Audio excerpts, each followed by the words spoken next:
All right, good afternoon, guys. Today is February 10th, 2026, and it is 3:57 p.m. I have to mention the time because this is something that I normally do first thing in the morning. Like I wake up, I have my tea, my coffee, and I come and I do my Bible reading. But this morning, the Spirit woke me up, and it was so great.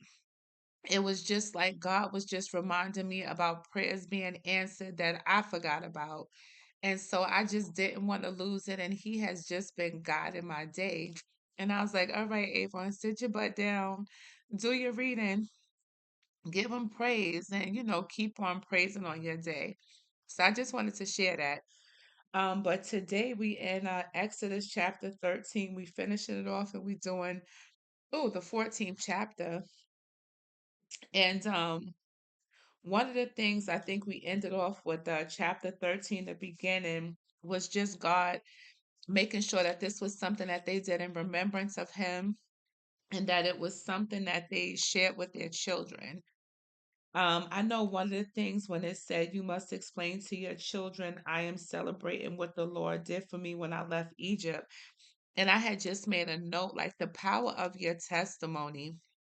A lot of times we go through things and we don't know why, but it's like when you can look and see God in it, the next time you're going through it, you're going to have a point of reference. And sometimes that point of reference might be for you and it might be for somebody else. So share your testimony, right? So now today, when we start off with verse 17, we see that God is leading them out of Egypt, but he sent them on a detour.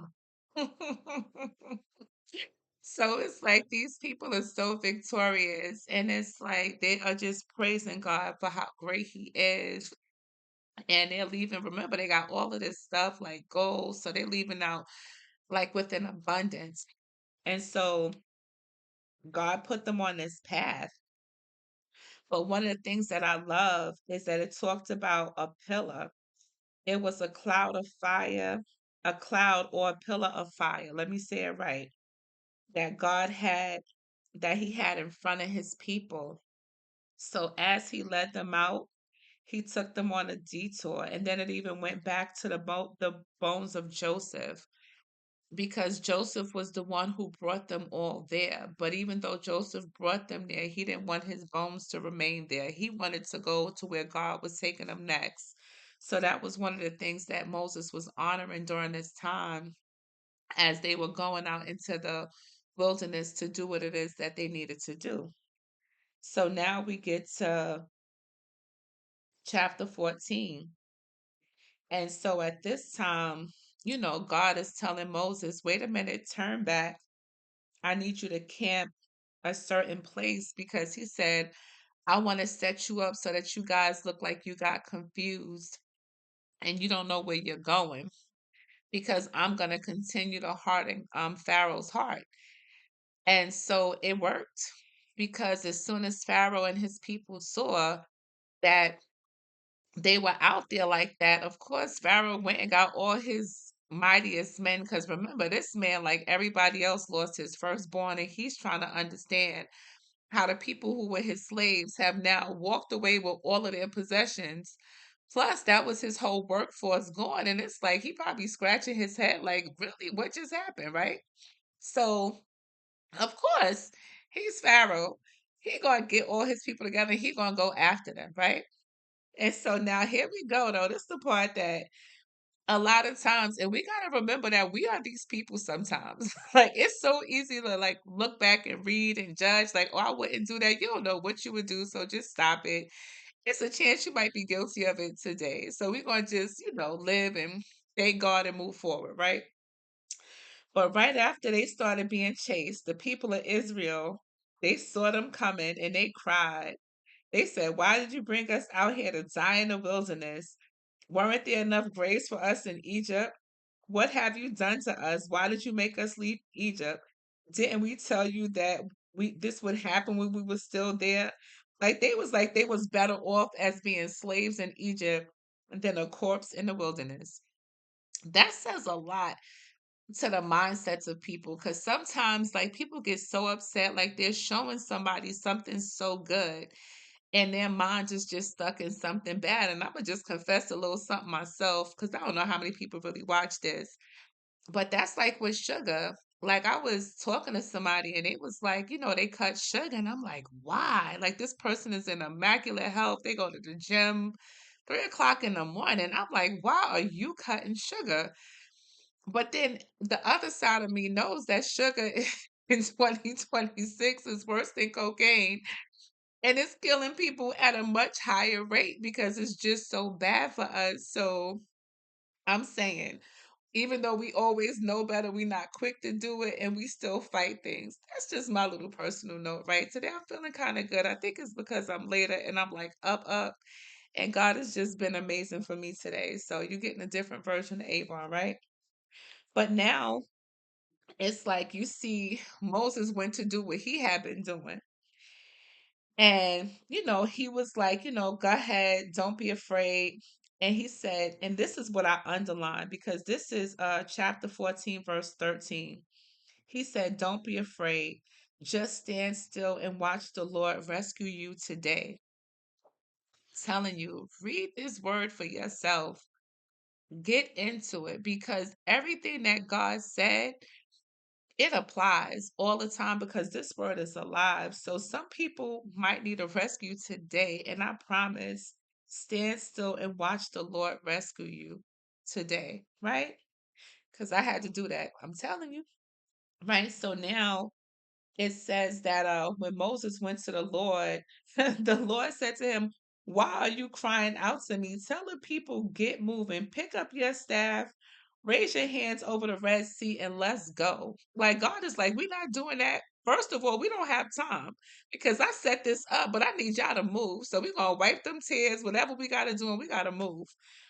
And so this is the thing that everybody always talks about because we love it when that sea drive up and they have the victory. But before it, something really stuck out to me when it was talking about then the angel of the Lord who had been leading the people of Israel moved to the rear of the camp.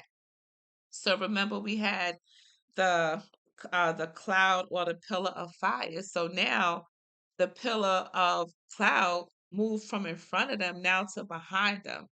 So it was almost like God showing himself that now he's separating them, like he's being their protection. But then on another way, it's almost like God needed them to move forward. So for them to not be able to even see what was behind them. That's a word for so many people. I know it's a word for me.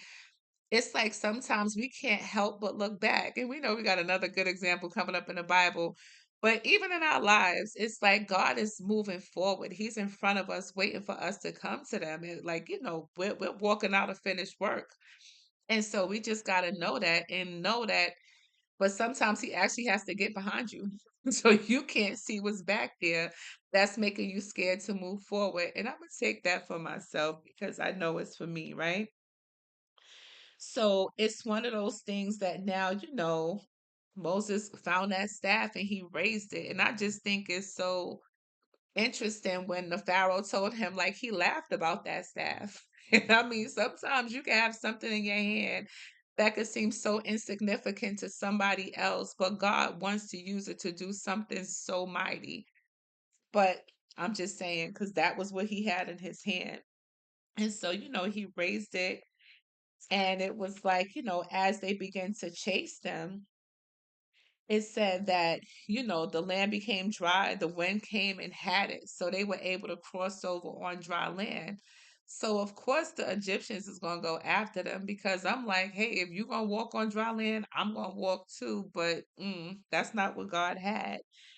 And first it says that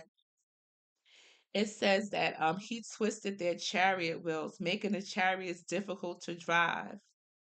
All right. So even when they realized what they had done, because I'm pretty sure sometimes you could be led by anger to do some things that you don't fully see the consequences of.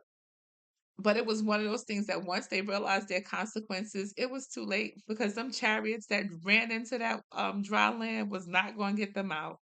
And so we know that at this time God allowed for the water to now return, and it covered the chariots and the charioteers. It said the entire army of Pharaoh. All right. It says all of the Egyptians who had chased the Israelites into sea, not a single one survived.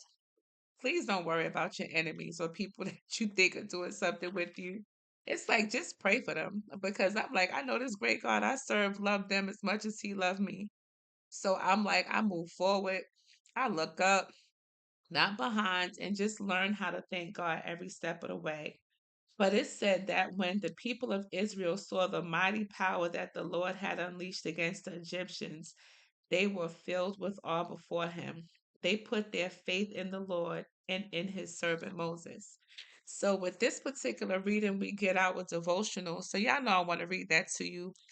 And hopefully, you might have went ahead and got this Bible. It's the Thrive Bible. Again, you see, I done wore it out, but it was a great gift, and it was the first thing that got me started on my way, like to really just have a more close and personal relationship with God. And I love to share it with everybody.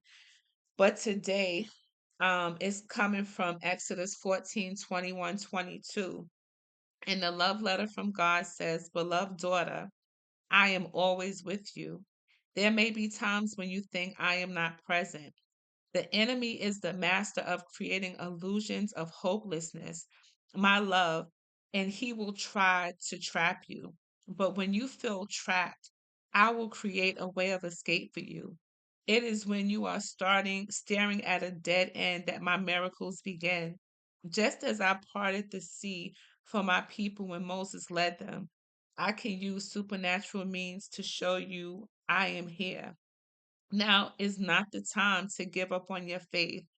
Give me a chance to do for you what you cannot do for yourself. If I could say God has been doing this for me today, this is so relevant in my life right now. And it ends with love your heavenly Father. So the reflection for today says what appears to be the end of hope may very well be the beginning of a miracle. When you're standing before a sea of hopelessness, rely on God to part it for you as He did for His people long ago. And then it gives us a treasure of truth. It is when you're staring at a dead end that God's miracles begin. And I'm going to close on that note because it's one of those things when you invite God in and you actually spend time with Him and get to know his voice. It's almost like he's always there. We treat God like he's so far away. And it's almost like if you feel like he's far away, learn to settle your spirit because he's really right there and he really wants to have a relationship with you. So let him in. All right, guys, I pray you have a blessed day. I apologize for the tardiness.